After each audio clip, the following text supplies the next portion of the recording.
Hey everyone, time for the Nicky Flicks spoiler review of Shazam, the new DC movie starring Zachary Levi.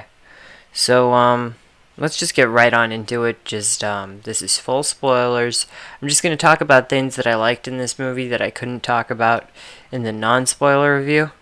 And I took some notes so that I got some things. So, first, one of the things that I just wasn't expecting was, the whole thing with the seven deadly sin monsters. Those monsters were cool. I'm not really into the whole biblical sense of it, but those are some cool monsters. I'm into that. And they just Dr. Savannah's origin was really cool. John Glover now playing two evil dads in DC universes. He played Lex Luthor's dad in Smallville, and that's one of the things that I thought was kind of funny is that every time a DC universe reboots, John Glover's there to play some asshole. So, yeah, Dr. Savannah's origin, just showing the kid version of Mark Strong, and how he came to hate the wizard Shazam, and what his motivation was, why he wanted to be evil and get dark power, dark magic, all that stuff. And it was just nice to see his character motivation there. And then the stuff with Billy and his mom, how she just abandoned him at a fair, and he didn't even know. He thought that she just lost him and that he was gonna find her someday and she was gonna be happy, but it didn't work out that way, and that was really sad. Freddie Freeman was great, and I think the actor that played him was great. Really kind of stole the show for me. But one thing that I just kind of wish that they had a disabled kid playing the disabled kid. Like, it's just kind of one of those things. It's hard enough for disabled people to get jobs. Like, why can't there's an opportunity right here? Why can't you just open up the opportunity to somebody who doesn't usually have it? That was just my thought. Superman showed up at the end, and I thought that was pretty dumb because they didn't have Henry Cavill. And I was on the edge of my seat. I was like, oh, here we go. Superman. And then it's like, no, they don't show him. So I was disappointed there. And then also with the post-credit scene, Slug Monster, Talking Slug or whatever it was, it was a deep cut from the comics. I understood the reference. It wasn't worth me staying through the credits for, and yeah, I just kind of thought that was stupid. The thing I was talking about in my non-spoiler review was the Shazam kids. I'm okay with them getting powers. It's just the way that it was executed.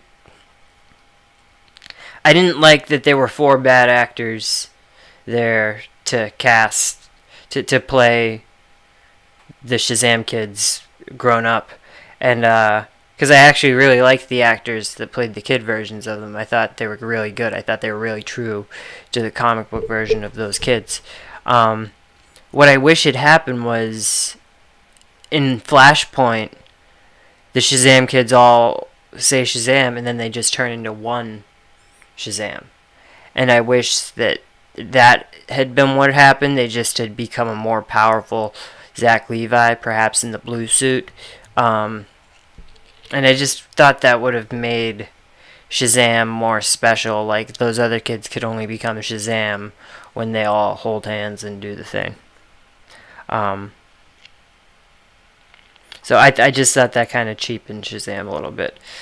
I don't like the goofy tone that the DCEU is taking lately with Aquaman and now Shazam. Wonder Woman had a serious tone. I was okay with Wonder Woman. But me personally, and you can call me an idiot, you can yell at me if you want, I liked the tone that Man of Steel, Batman vs. Superman, and yes, I'll say it, even Suicide Squad. I loved Suicide Squad. Walking out of that theater, I felt so great walking out of that theater with Suicide Squad. Harley Quinn saves the world. It's just, I love it. So, I just preferred the tone of those movies to what I'm getting now, which is just kind of a Marvel knockoff at times. And that's just how I feel, just my opinion. But this movie was good enough for me to give it a positive score. But that was really mainly because of the character development in the first two acts. I really cared about Billy and his friend Freddy. So there was generalized references to like other DC EU characters, but it was in a way that could have been anything. Like this movie could have taken place in the TV universe for all I care, because it says things like it's a bullet that was stopped by Superman. Every version of Superman stops bullets. It's a batarang from Batman. Every version of Batman throws batarangs. This could fit into any version of Batman and Superman that you want. So if you want this to be the Michael Keaton Batman, that can be the Michael Keaton Batman. Yeah, they use the Dawn of Justice logos and stuff.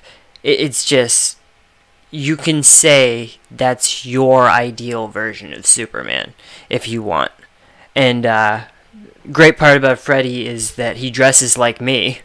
So I thought that was really cool. He just has Superman, Aquaman, Wonder Woman, Batman t-shirts on all throughout the entire movie. And I just thought that was great. So there's that. And that reminded me, with the general references just reminded me of Batman and Robin when Batman says, "This is why Superman works alone."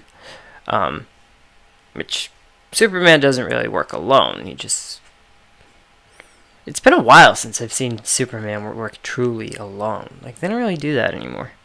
I thought it was cool when they were referencing, when they were talking about the Ancient Warrior, you could see the silhouette of The Rock as Black Adam. Like, you could look at his face, you could tell, like, oh, that jawline, that's The Rock. So that I thought was pretty cool. That's why I was really disappointed with the post-credit scene, though, because I'm sitting there and waiting. You see producer Dwayne Johnson, and I'm like, oh, here we go. Is The Rock? We're going to see The Rock. And they just don't show him. They show a talking slug man. That seemed like something that would have been on Doom Patrol, not necessarily in a DCEU movie. And yeah, so like, that's pretty much my spoiler thoughts, just general thoughts I had on spoilery parts of the movie. It was good. I liked it. I didn't love it. I've been feeling that way about a lot of movies I've been seeing lately. But yeah, I guess that's it. See ya.